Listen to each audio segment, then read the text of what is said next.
But sometimes Paul's been criticized that he didn't do more to address this topic.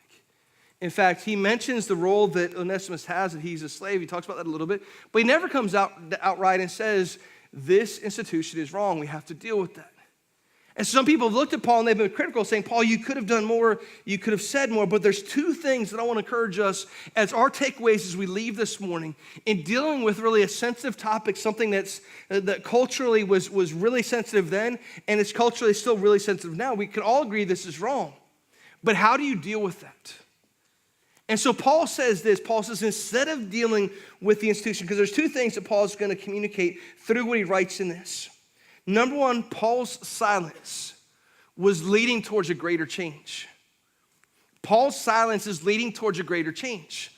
Paul doesn't come out outright and say any of this stuff.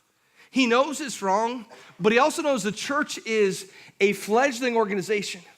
Really, the church has only been around for 30 years, and they say, man, our primary focus right now, we haven't figured out even how to address social justice issues. We've not figured out how to do any of that stuff yet. Our primary focus is teaching people about Jesus and seeing him change people's hearts. See, Paul knew something that 2,000 years later, we can sometimes flip these two things. But Paul knew this: right behavior follows right belief. That right actions follows right beliefs. We have a tendency to flip those two. In our culture, we find something about culture that we don't agree with, and we want to attack that institution and say, well, it's not right that our country allows this, or it's not right that our country supports this. And we have a tendency to stand out on the street corners and trumpet our causes. And Paul says, if we trumpet Jesus, it's going to bring a more lasting change. He said, I can either address this topic institutionally, or I can address the topic theologically. And Paul says, I'm much more concerned with the person's heart.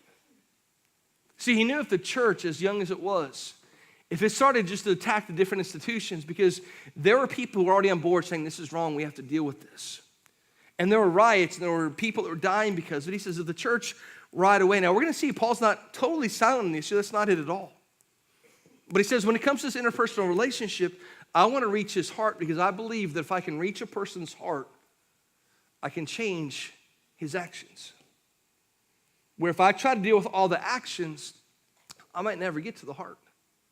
And so Paul says, when I deal with my friend, my brother, instead of me coming and attacking him and saying, hey, this is what you're doing wrong, he says, let me talk about what you need to be doing right, because the key word of Philemon is fellowship. By the end of this whole thing, we're going to see he's encouraging there to be fellowship, and at the end of the day, he's going to let Philemon come to the conclusion that you can't have fellowship with someone who's your slave, so now instead you should view him as your brother. And Paul earnestly believed that in our culture, if I could deal with the heart and give it a couple of generations, some of those things are going to start to disappear. So Paul felt like with his silence in trying to reach the heart, his silence was leading towards greater changes.